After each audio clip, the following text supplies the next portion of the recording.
Masculinity is bad. Masculinity is like, we need to tone it down. It's too toxic right now.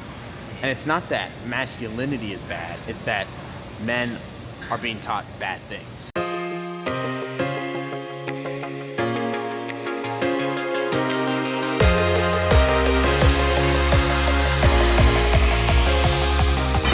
One more, come on. I don't got it. I love that. Let's go lift some weights.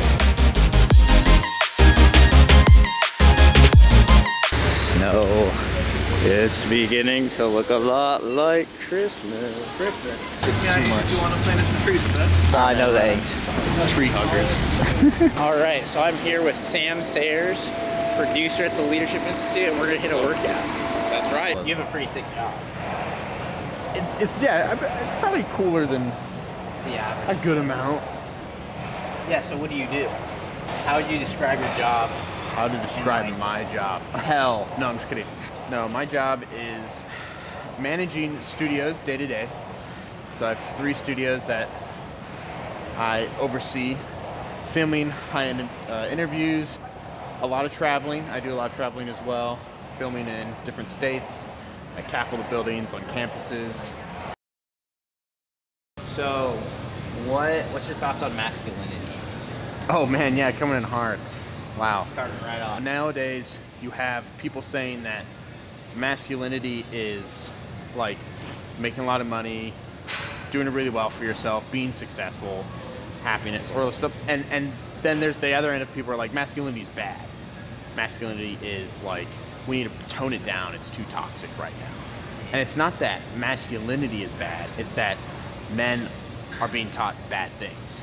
So like, instead of promoting good masculinity, we're promoting bad masculinity. So, would you say toxic masculinity is a real thing?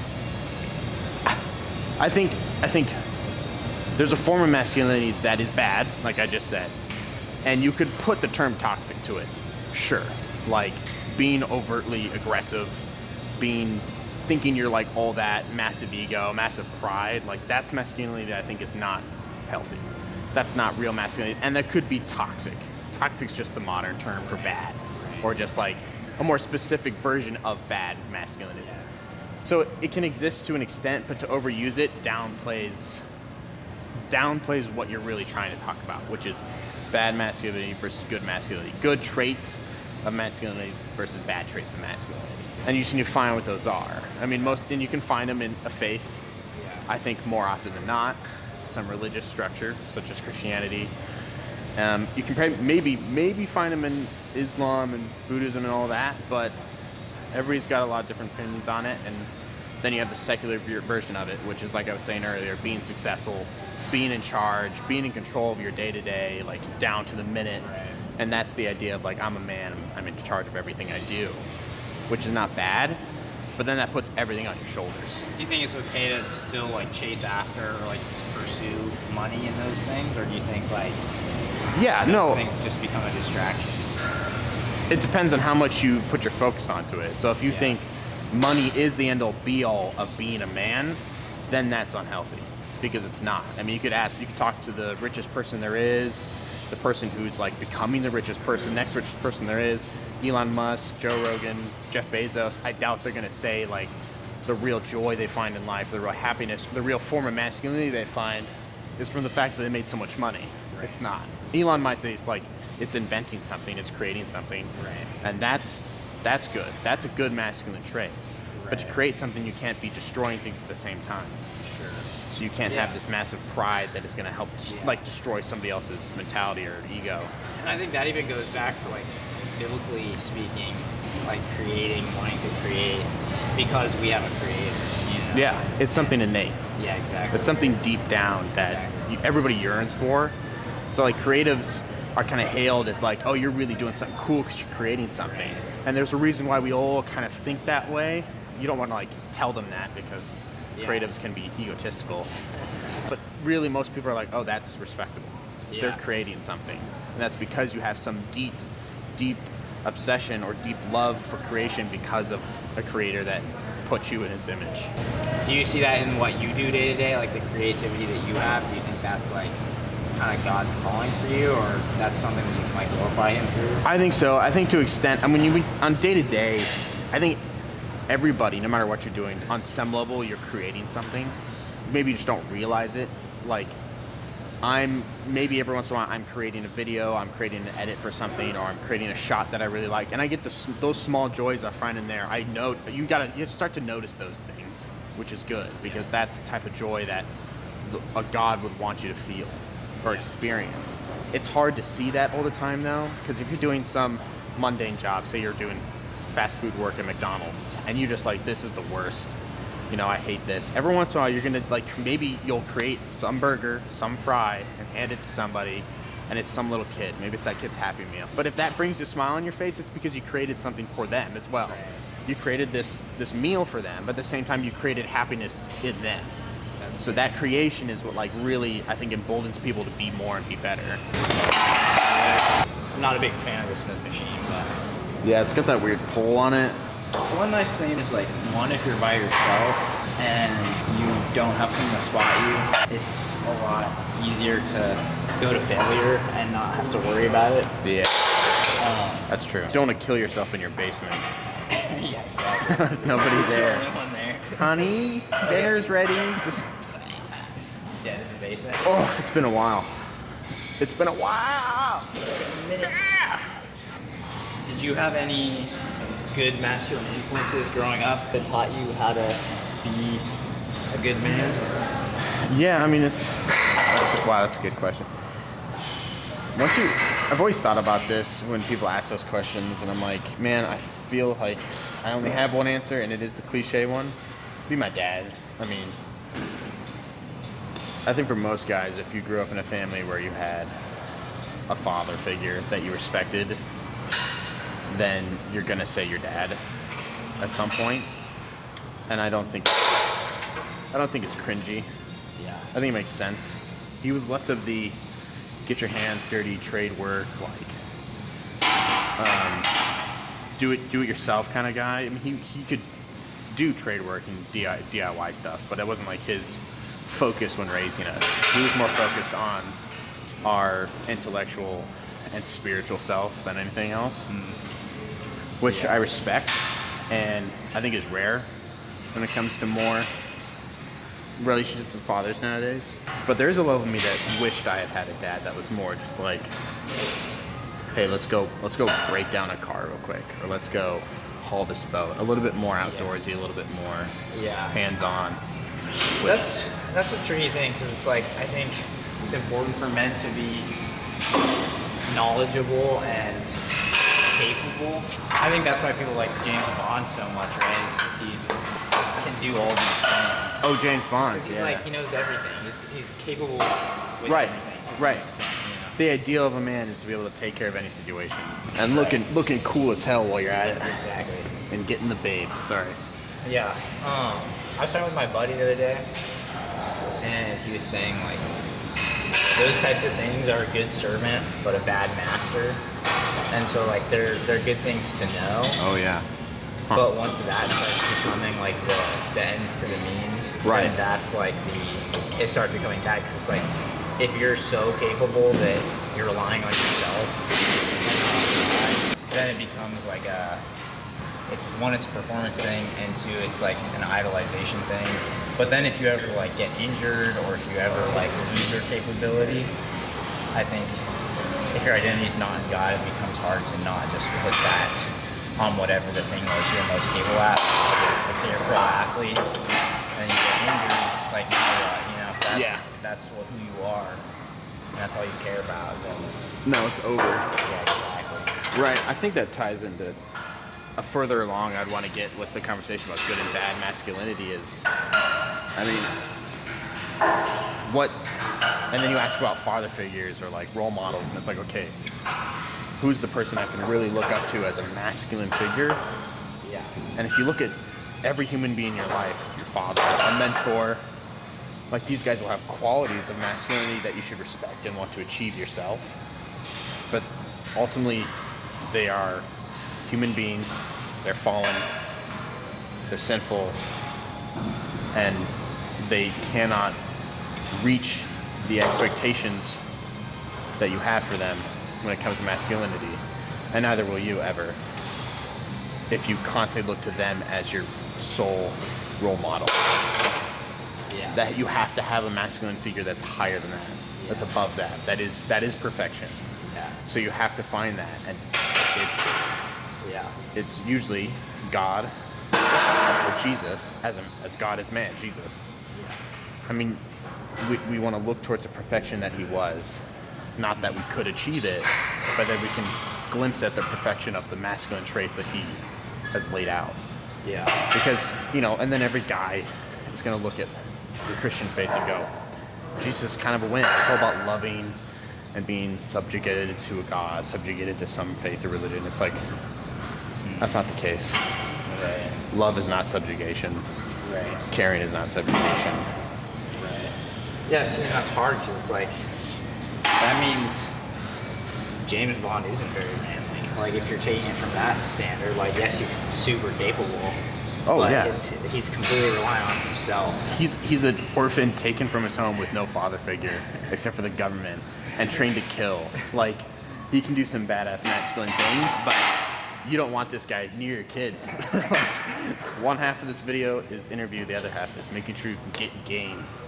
So I think that's also a good topic to bring up, I think, during these is, you know, why have conversations about masculinity while you're lifting, which is kind of like nowadays like the epitome of like a toxic himbo male guy. Like, there's two extremes. People are like, oh, like, that's the coolest thing ever. Like, you gotta be jacked, you gotta be rich, you gotta be all these things. Mm-hmm. Or it's like completely the opposite. Like, if you're focused on the gym, all you care about is yourself. You know? Yeah. It's like, no, like, those are both two extremes, and neither of those are good. Right, like where's finding the balance between those two where it's a good thing, it's a healthy thing, Right. and a masculine thing. Okay, baby. You make it look easy, bro. It's too easy, actually. I don't keep track of the weight. I just lift. Does Hulk measure his strength? No. Hulk just smash.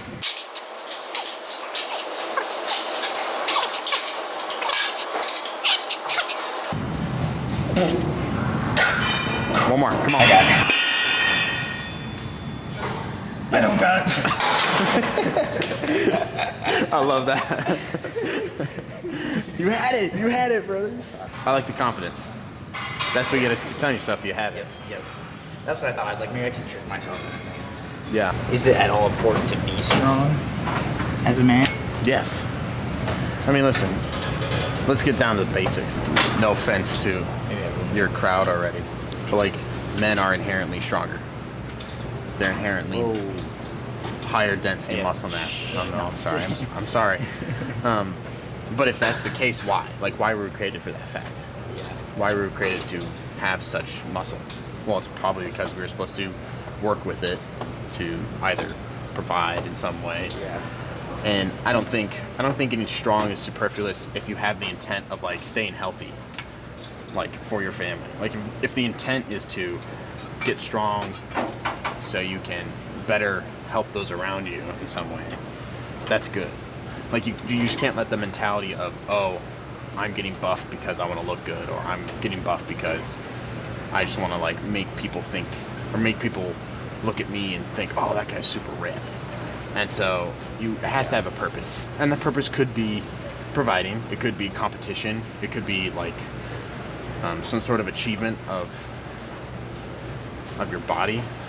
And I don't think, like, as a bodybuilder that I know you are, aspiring bodybuilder, or at least you were intent on doing that for a while. Like most people would think and look at that sport and go, that's just purely for aesthetics. Yeah. And like that is how they compete.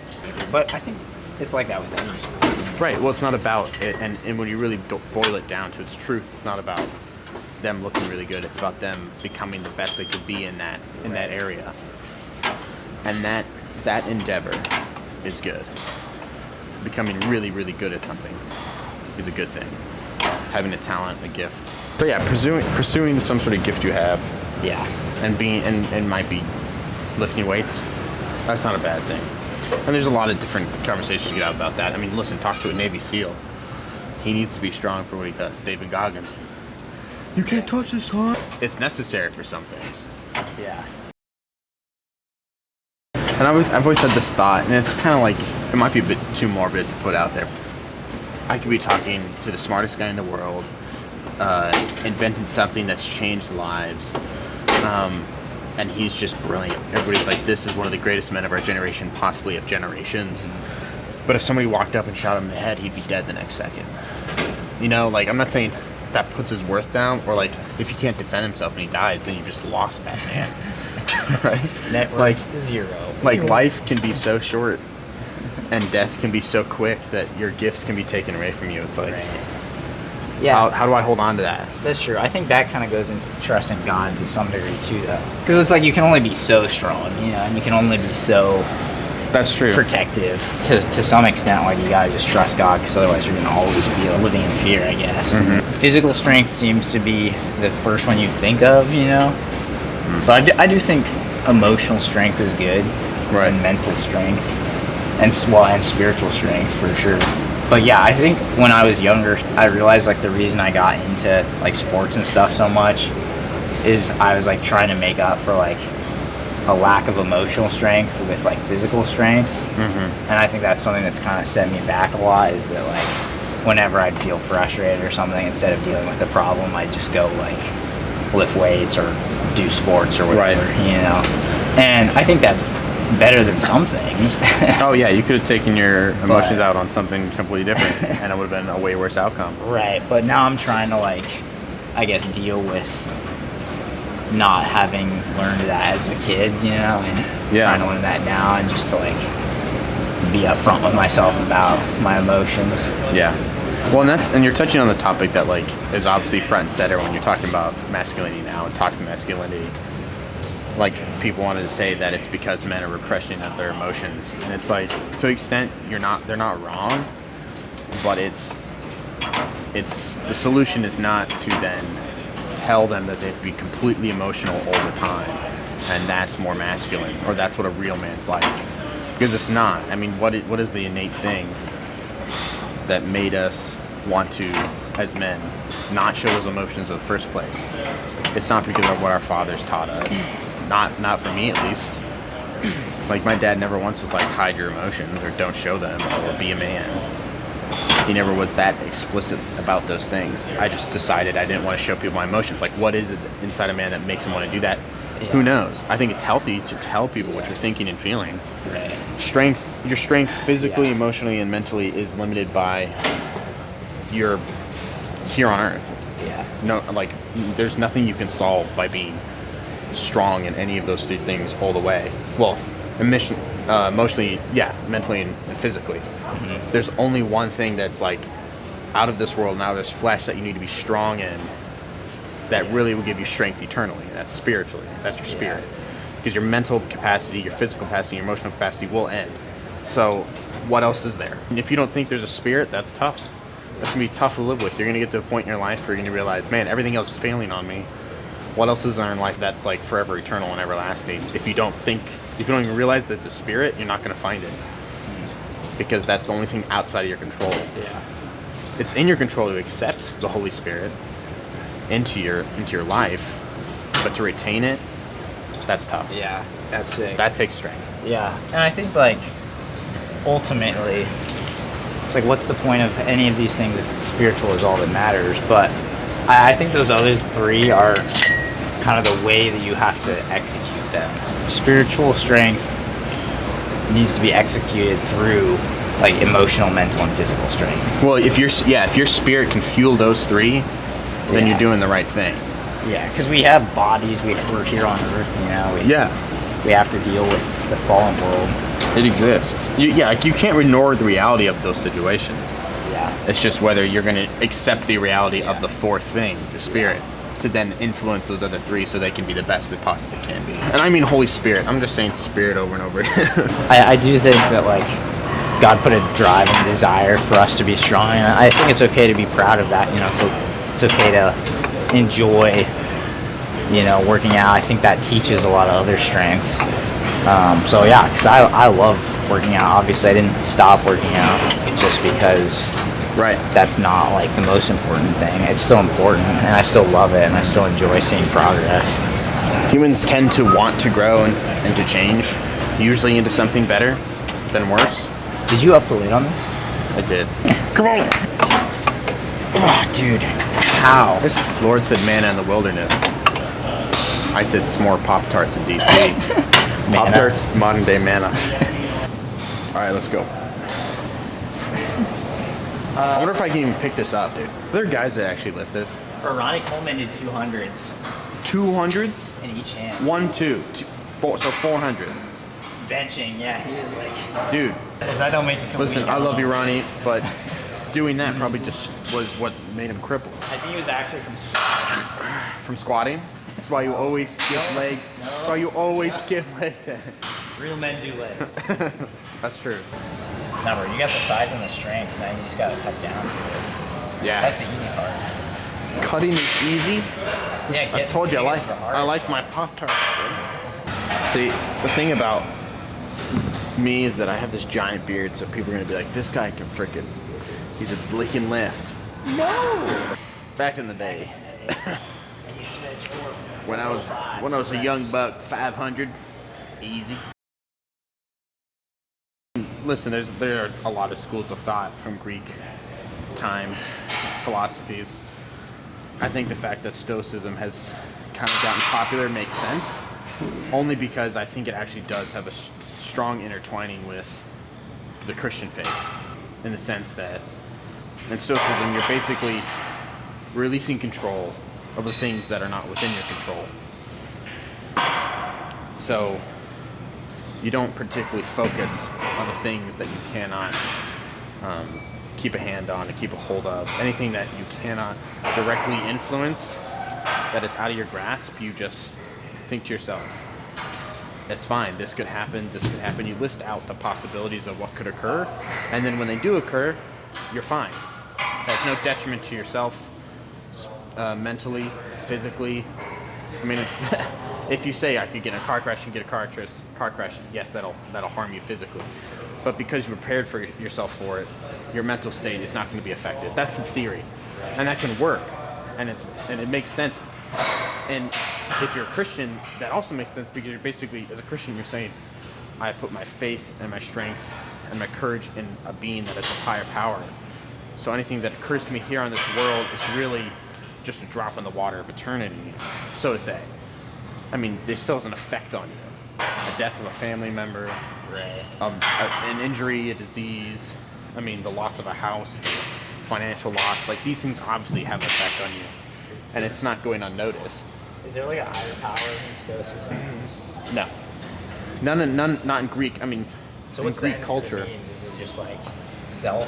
Yeah, it's always, well, in Greek, the ends were eudaimonia, which is word for happiness. So all of these schools of thought that came out of Aristotle's school of Athens were trying to tell you this is how you achieve eudaimonia. Epicureanism, Stoicism, Cynicism. Epicureanism is, I believe, the seeking of like pleasure. Pleasure is the greatest form of happiness. So thus you should just continually seek that. You see that exemplified in Roman Empire and in a lot of different places. But as human beings who've been around for years, thousands of years after that, we know that's not the case. Because drugs, what, you become a drug addict, that's pleasure immediate and right then and there, but that's not happiness. Cynicism is a bit different. Cynicism is the one I've kind of not looked into as much as the other two, because Epicureanism just is something I thought you should definitely fight against. Cynicism is one I need to do a little more research on, but Stoicism is the closest I think that any secular philosophy could get to eudaimonia. But even eudaimonia is saying you can achieve happiness here on earth.